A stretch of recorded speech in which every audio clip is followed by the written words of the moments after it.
Shalom saudara, salam jumpa kembali dalam kasih Tuhan kita Yesus Kristus. Melayani Tuhan adalah sebuah keharusan bagi mereka yang mengaku telah menerima Yesus sebagai Tuhan dan Juru Selamat, karena memang kita dipanggil untuk melayaninya. Melayani Tuhan itu bicara tentang melakukan apa yang Tuhan mau kita lakukan dan tidak melakukan apa yang Tuhan tidak ingin kita lakukan. Dengan prinsip ini, maka kita bisa melayaninya di mana saja, kapan saja, melalui profesi kita. Nah, jika siapapun bisa melayani Tuhan, maka itu artinya siapapun bisa disebut sebagai pelayan. Jadi bukan hanya mereka yang terlibat dalam menyelenggarakan kebaktian di gereja saja, tapi semua anak Tuhan adalah pelayan Tuhan. Jadi sebenarnya, di antara orang yang sudah percaya Yesus, tidak ada panggilan khusus bagi orang tertentu untuk melayani Tuhan, sehingga pada akhirnya hanya orang-orang tertentu inilah yang dapat dianggap sebagai pelayan Tuhan. Saudara-saudara, melayani Tuhan adalah kewajiban bagi semua orang yang mengaku percaya Yesus. Jika ada yang mengaku percaya Yesus tapi tidak melayaninya dalam keseharian mereka sama sekali, maka sesungguhnya mereka itu tidak termasuk dalam kumpulan orang percaya.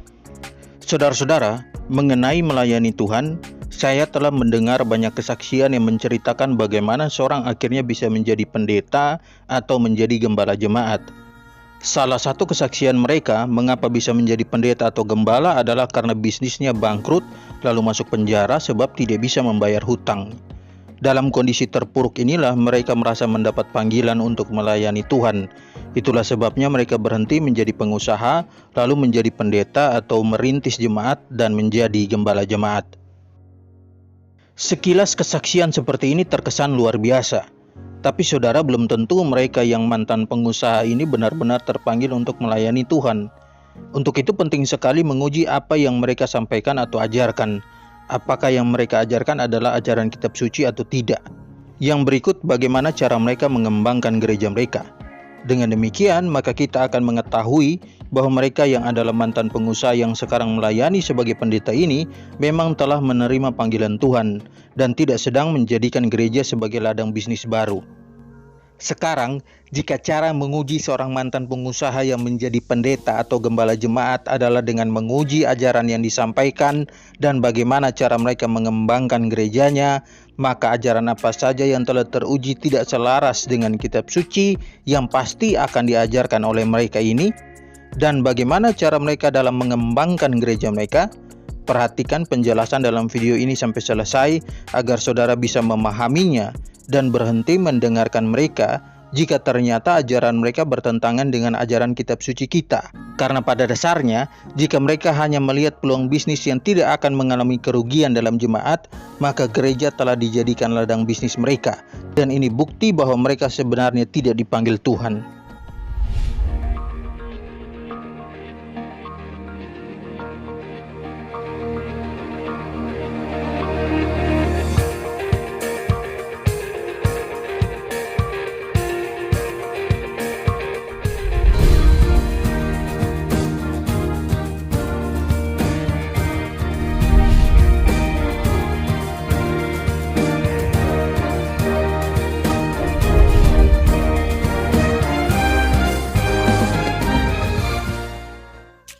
Berikut adalah ajaran yang menjadi topik utama dalam khotbah mereka dan cara mereka mengembangkan gereja yang membuktikan bahwa mereka sebenarnya tidak dipanggil Tuhan. Poin yang pertama, cara mereka mengembangkan gereja. Injil diganti dengan entertainment. Saudara-saudara, sadarkah saudara bahwa banyak gereja pada masa kini yang telah menjadikan gereja itu sendiri menjadi sama dengan pusat hiburan?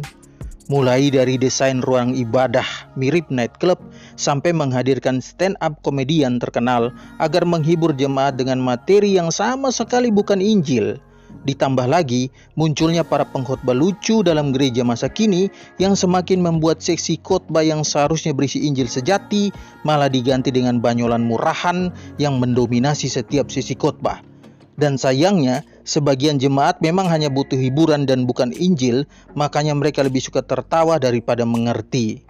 Gereja yang digembalakan oleh mantan pengusaha yang sebenarnya tidak dipanggil Tuhan menjadi gembala akan fokus membangun jemaatnya dengan membuat berbagai pertunjukan dalam setiap ibadah di gereja. Hal inilah yang membuat pelayan gereja harus berpikir keras untuk mendapatkan ide fresh bagi pertunjukan minggu depan agar jemaat datang lagi pada minggu berikutnya. Karena hampir semua jenis pertunjukan sudah ada di gereja.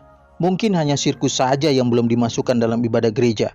Pada akhirnya, Injil tidak lagi menjadi daya tarik umat, melainkan pertunjukan yang mengikuti tren. Membuka gereja atau gereja cabang demi profit. Saudara-saudara, prinsip membuka gereja baru yang benar adalah bahwa gereja yang akan dibuka ini harus ada di daerah yang belum ada gereja. Jangan membuka gereja di daerah yang sudah ada banyak gereja di sana. Alasan yang paling mendasar adalah seringkali gereja yang baru dibuka ini akan memindahkan jemaat dari gereja-gereja sekitar untuk menjadi anggota gerejanya. Saudara-saudara, biasanya gereja yang digembalakan oleh mantan pengusaha yang tidak dipanggil Tuhan menjadi gembala ini, ketika memiliki program untuk membuka cabang di daerah A, maka yang mereka lakukan adalah survei terhadap gereja-gereja yang ada di sekitarnya. Tujuan survei ini adalah untuk mengetahui apa yang belum dimiliki oleh gereja-gereja tersebut. Ini tidak ada hubungan dengan pemberitaan Injil, sehingga pada akhirnya gereja-gereja sekitar bukanlah rekan, tapi kompetitor. Makanya mereka akan membangun gereja yang beda. Dalam lahan yang luas itu, tidak hanya berdiri sebuah gereja, tapi juga pusat perbelanjaan, fitness center, kebun binatang mini, restoran, dan lain-lain. Yang beda seperti ini pada dasarnya baik jika melibatkan jemaat menjadi pegawainya, karena paling tidak dapat membantu ekonomi jemaat. Tapi jangan menggunakan ini menjadi daya tarik agar orang datang ke gereja. Sebab jika demikian, maka ekonomi jemaat akan terselamatkan. Tapi tidak demikian dengan kerohanian mereka, karena mereka pada akhirnya hanya akan mementingkan yang jasmania saja tanpa peduli pertumbuhan iman mereka. Mungkin saudara pernah mendengar bahwa ada gereja yang baru dibuka tapi dalam beberapa bulan sudah tutup. Apa penyebabnya? Salah satunya adalah karena tidak ada profit. Nah, karena orientasinya hanya keuntungan, maka apa yang menyebabkan kerugian akan ditinggalkan atau tidak dilanjutkan karena memang prinsip berdagang diterapkan dalam pelayanan. Hal ini jelas berbeda dengan apa yang terjadi pada gereja mula-mula. Mereka tetap bertahan dalam kesukaran dan terus memberitakan Injil. Karena memang gereja ada untuk menginjil dan penginjilan untuk gereja.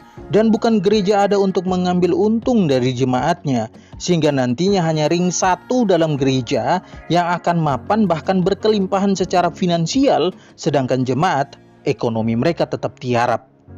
Saya sedih jika melihat jemaat yang pergi ke gereja dengan menggunakan angkot, sedangkan gembalanya menggunakan mobil mewah berharga miliaran rupiah, mengenakan pakaian yang branded, sedangkan jemaat beribadah dengan pakaian yang sangat sederhana, dan bahkan dalam kekurangan mereka dengan taat memberikan persepuluhan dan kolekte dengan harapan pekerjaan Tuhan tetap terus dijalankan. Poin yang kedua, motivasi sukses. Perhatikan apa yang selalu menjadi topik khotbah dari para mantan pengusaha ini. Jika hanya memotivasimu untuk sukses di dunia kerja, memotivasimu agar mengalami terobosan keuangan dengan cara memberi yang terbaik bagi gereja, dengan alur khotbah mengutip tokoh-tokoh Alkitab yang kaya sebagai contoh, maka waspadalah. Mungkin sekali gereja sedang dijadikan ladang bisnis dan jemaat adalah aset. Saudara-saudara, jika memang benar bahwa mereka dipanggil oleh Tuhan, maka Roh Kudus pasti memimpin mereka pada pengajaran yang benar. Dan terkadang, kritik terhadap ajaran yang salah adalah pekerjaan dari Roh Kudus untuk menyadarkan kita dari ajaran yang menyesatkan orang. Dan orang yang dipimpin Roh Kudus akan selalu menerima masukan berupa kritik dari sesama hamba Tuhan terhadap ajaran yang salah. Namun hal ini tidak terjadi kepada mereka yang tidak dipanggil Tuhan untuk menjadi pendeta atau gembala. Mereka akan menolak kritikan, apalagi jemaatnya sudah banyak. Selagi jemaat masih mendengarkan ajaran palsu mereka, mereka akan meneruskannya. Seharusnya, para mantan pengusaha yang merasa dipanggil Tuhan ini memotivasi jemaat bukan untuk hidup sukses, tapi hidup berkenan di hadapan Allah. Karena sukses tidak selalu berarti berkenan di hadapan Allah. Banyak orang yang sukses dalam pekerjaan, bisnisnya berkembang pesat, tapi dalam kesuksesan mereka telah jatuh dalam berbagai jenis dosa. Bahkan mereka tidak lagi ke gereja, karena hari Minggu adalah hari yang tepat untuk bertemu klien demi proyek atau urusan bisnis lainnya. Orang yang berkenan di hadapan Allah adalah orang yang tahu kapan waktu untuk mengurus segala bisnisnya dan kapan waktu untuk beribadah kepada Allah. Waktu beribadah tidak boleh diganggu dengan urusan bisnis. Oleh karena itu, memotivasi jemaat agar hidup berkenan kepada Allah itu alkitabiah. Sedangkan hanya memotivasi jemaat agar hidup sukses, tambah kaya, tambah harta, itu bukan ajaran kitab suci. Itu ajaran iblis. Karena hanya iblis yang menawarkan orientasi untuk sukses, tambah harta, tambah kaya. Matius 4 ayat 8-9. Dan iblis membawanya pula ke atas gunung yang sangat tinggi dan memperlihatkan kepadanya semua kerajaan dunia dengan kemegahannya, dan berkata kepadanya, "Semua itu akan kuberikan kepadamu jika engkau sujud menyembah aku." Inilah beberapa hal yang patut diwaspadai oleh umat Tuhan. Gereja bisa jadi tempat yang berbahaya bagi iman Anda jika dipimpin oleh seorang mantan pengusaha yang tidak dipanggil Tuhan, karena fokusnya bukan Injil, tapi profit. Khotbah dari teks manapun ujung-ujungnya tentang uang, karena memang mereka tidak peduli apapun menyangkut cara tafsir yang benar. Semua yang berhubungan dengan teologi mereka kesampingkan, selagi jemaat masih berkata amin untuk khotbah ngawur mereka. Jadi, tidak semua mantan pengusaha yang sekarang menjadi pendeta atau gembala itu karena dipanggil Tuhan. Untuk itu, berhentilah mendengarkan mereka karena ajaran mereka bertentangan dengan kitab suci, dan tinggalkanlah mereka karena mereka tidak sedang membawamu kepada Kristus. Cari gereja yang benar-benar memberitakan Injil sejati dan bertumbuhlah di sana. Demikian penjelasan saya. Semoga mencerahkan saudara semua. Tuhan memberkati kita semua. Shalom.